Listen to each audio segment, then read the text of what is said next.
Tell me why you want to join civil service. You have already joined in Larsen Turbo for 2 years. You have worked. So after that, what you have done? You left the job. So I had left the job in 2022 January, and since then I have been preparing for this civil services. Okay. So why you want to join civil service? You are from reputed institution throughout career. 90% career you have, and why you want to join civil service? So You can because join engineering service also. There also you can apply your engineering knowledge. because civil service has a very greater impact at the societal level. Firstly, I would like to say, and second thing that the diversity that civil services provides. If I am joining engineering services, then I think I'll be confined to one particular level. But here, the diversity of fields, I'll be able to apply my knowledge in different sectors like health, education, etc. And thirdly, in the hierarchy, like in L&T, our client was the government of Odisha, RWSS department, and in that hierarchy. Uh, Always in the senior or superior level, some civil servants are there. Like we were reporting to AEE, Assistant Executive Engineer, and in the hierarchy EESC, and in the upper ranks, some civil servant is there. So policy making decisions and utilizing resources and mobilization. So that comes in the hand of a civil servant. So that's why I'm preparing for this. Okay. So tell me, how can you apply your civil engineering knowledge if you join civil service? So in the current budget for, let us say, union or the state, the major emphasis is being given to the capital investment sector. So the current decade or even the past decades have been the decades of huge investment in the capital investment sector. So in that I can use my civil engineering knowledge of there are two papers like we call it CPM and PERT for project management, critical path method, and PERT for project management. Effectively managing the project, I can use it. And different sectors of civil engineering like construction is there. We are all aware of construction. And secondly, highway engineering and environmental engineering, in which we apply water supply engineering and wastewater engineering. So all basically revolve around the works of public and public service delivery. So I believe civil service is that far from civil engineering. uh, it is the same that it is distant from all disciplines. From humanity disciplines, it is equidistant from civil engineering also. Okay. So what is the benefit of one nation, one election? So there are various benefits of that. Firstly, there is anticipation that the populist announcements will gradually decrease, which will be benefit in uh, uh, public purse.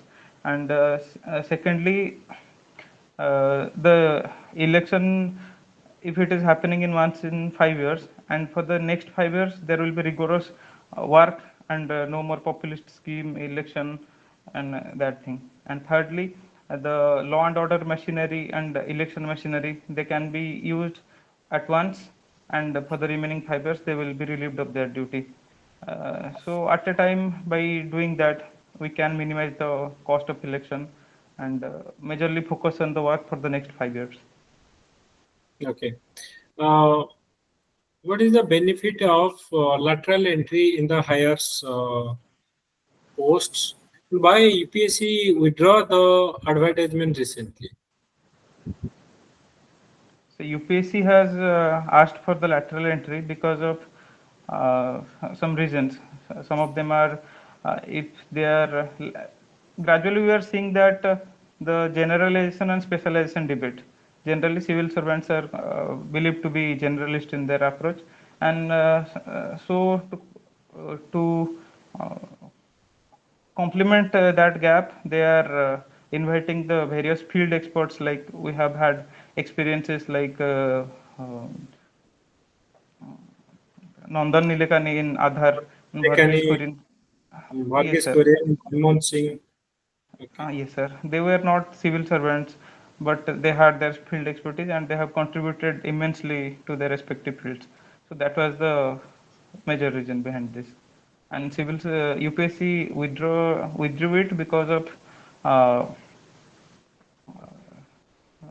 because of uh, the problems it faced due to the voices raised, like reservation is not being applied in that, and It's very good. secondly the intra-departmental conflicts between them, like the uh, general civil servants and the lateral ones. They were the work cultures are quite starkly different in those two domains, so So, they what is might your not. view on? Okay, very good. So, what is your view on subcategorization of the scheduled caste and scheduled tribe? Supreme Court has recently pronounced for a subcategorization of scheduled caste and tribes, but it has various pros and cons. In pros, we would see that the ones who are genuinely underprivileged, right now they are not being able to get the benefits of the reservation scheme. So if we are applying subcategorization, then they will be quite benefited from this. And in cons, likewise, we can say that the reservation scheme is not a poverty alleviation scheme. So we have instances like anybody belonging to a scheduled caste or tribes, they are still being discriminated even if they get into a higher class of any income level. So the discrimination is still there. Uh, so by providing on economic grounds, then that will not suffice the cause. Hence, it is So, you quite might have limited. seen in Bihar last year many bridges are collapsed, and also in Odisha, also in Bhumikal, also one bridge was collapsed.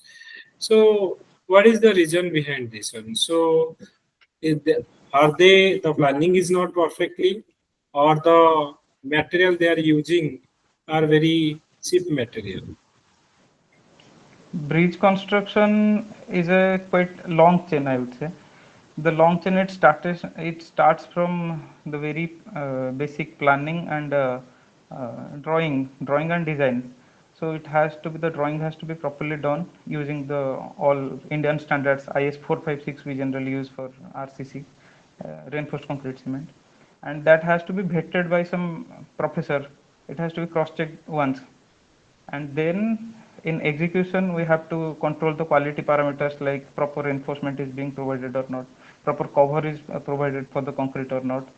So after all the checks, then the work should be there, and ideally that should not fall, because we already provide the factor of safety 1.5 times for concrete, which is quite great, and for steel 15% extra factor of safety we generally provide, and uh, quite toleration is given to the structure, but due to poor control of quality and engineering labs, or maybe poor construction quality, the projects are falling due to lack of inspection and other factors. Okay, so you tell me where is the maximum bending moment occur in a cantilever beam? So it occurs at the fixed end where the beam emerges. The fixed end. Okay, so you are All India gate rank. You have 51 gate rank. Yes, sir. You could have joined any IITs for MTech also. Why you have not joined any IIT? Sir, because I'm not very much interested into higher studies, I'd like to contribute more in this field. Okay. Uh, okay, tell me in Subhadra scheme, what are the Yes. salient features of Subhadra scheme? Subhadra scheme is a DBT, direct benefit transfer to the women of Odisha. Uh, it assures that it will give 50,000 women in 5 years, 10,000 rupees in each year in two installments, one in Rakhi and another in Women's Day So, do you market. think that with 10,000 rupees transferred to the women, we can create women entrepreneurship, or we can really do the women empowerment? Generally, with such money they have something to dispose, like it will adds to their disposable income. And as we know that uh, the circulation of money, the money that is being given to them uh, will encourage the economy, and it will flourish more, firstly. And secondly, they will have the more bargaining powers and more financial freedom, and Or so more they can bargain. do something now. So like in Mission Shakti, they can create a self-help group, and in group, like 10 women, they can come together, and 5 lakhs, with 5 lakhs they can start a small entrepreneurship project they can take over. And also Startup India, Stand Up India, there are so many schemes are there. They can take loan also to, if they have some adequate ideas, they can add on to that ideas and start their business. Okay, Yes. so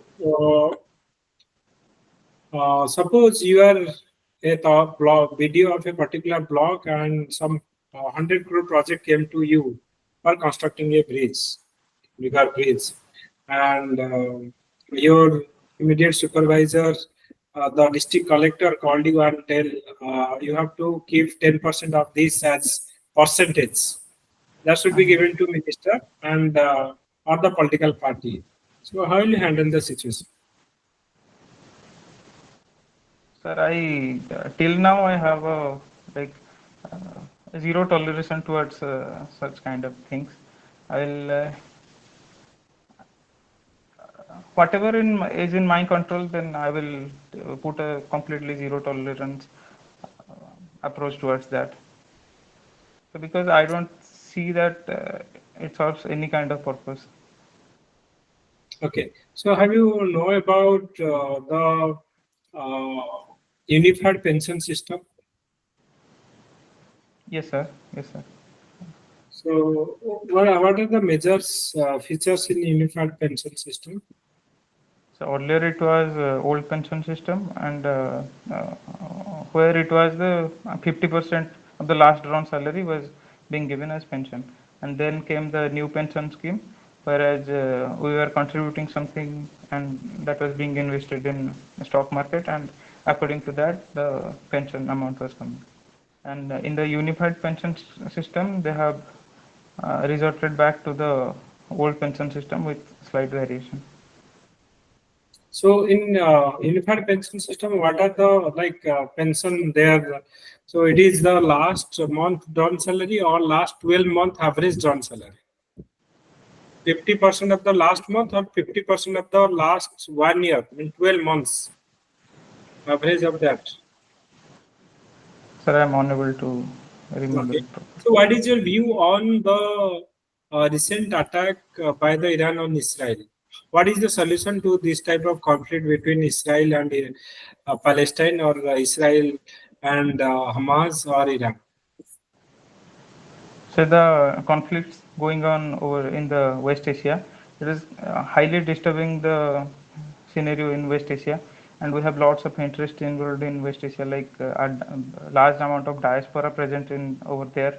And secondly, it is affecting our energy security because India's major oil imports are from West Asia and from Russia. And Hmm. thirdly, India's project to connect to the Central Asia or Europe through INSTC, let us say, or India Middle East Europe corridor. So that is being hampered due to this. And to curb this kind of conflict, right now we need stronger global institutions like UN and UNSC. Like Kofi Annan once said that we need UN now more than ever. So in UNSC, major reforms have to be brought to combat with the current So, what are the geopolitical major situation. challenges in the US reform? Why UN Security Council? Uh, uh, why the reform needed? So because when the UNSC was established, there were only 55 members, and there the permanent members were five. And now the UN membership has reached to 193, and still the permanent members are five. And rising powers and rising the geopolitical realities of today's time has drastically changed, and the nations like India and other BRICS countries, they are taking the center stage, and the we are always preaching about democracy, but in UNSC, the internal democracy is not being observed. So that is the challenge with UNSC. Yes, and also misutilize of veto power. So they are actually the veto power is misutilized, and it is not globally equally represented. No one is from North America, South America, or Latin America, South Africa. So it is not globally equally represented also. Okay. So what is your view on India-Bangladesh relationship after the regime change in Bangladesh? Second question, do you think that India does a blunder by giving asylum to Sheikh Hasina? The last regime of Sheikh Hasina, it was kindly it can be seen as a pro-Indian government, but after the regime change, the nationalist Bangladesh Nationalist Party, historically they have been seen to not to be properly aligned with India, and instability in Bangladesh can lead to serious challenges like infiltration and smuggling and and the persecution of the minorities over there. India, it cannot be said that India did a blunder by giving asylum to Sheikh Hasina, because she came over here and she flew away within few hours, and as a responsible neighbor, and because India follows Gujarat doctrine, it has to maintain peace and democracy. So it can't be said that it made a blunder, but India needs to revisit its policy with Bangladesh and make harmonious relations. Okay. So what is the difference between elastic limit and proportional limit? Or both are same? No, sir, both are not same. In stress strain curve, the first comes the proportional limit and then comes the elastic limit. Proportionality limit is where Hooke's law is strictly followed. That is, stress is directly proportional to strain, and within elastic limit, uh, the elastic limit is said that when we remove the force after elongation or compression, the material comes back to its original shape. So within proportional limit, Hooke's law follows, and the restoration of the element to its original from that also follows. But within elastic limit, only the second part holds, but the Hooke's law doesn't hold. Okay. So tell me three qualities you have, and do you think that is very much required for a civil servant? So the most important qualities I believe to have is objectivity, then efficiency and honesty, and I believe I possess all of them. Okay. Your hobby you have mentioned. Uh, just a minute. What is your hobby? I'd like to play chess. Chess. Do you think that India recent performance in chess is better than the previous Yes, regime? the present performance in 45th chess Olympiad, it was literally unprecedented, because in history, India has never been able to have gold in both the categories, in women and open category, and India has clinched it this time. And historically, only USSR has been able to do it, uh, and it was quite phenomenal. Chess is having Any impetus. noted chess player from Odisha? Padmini Raut uh, is quite noted. Okay. So you are from NID. When NID established? So it was previously it was REC Regional College of Engineering, and in 2003, I guess, it became NIT. So you are from BJP Junior College. Okay. So what is the cause of Paikari Vile? Paikos were the traditional soldiers of the Khurda king earlier.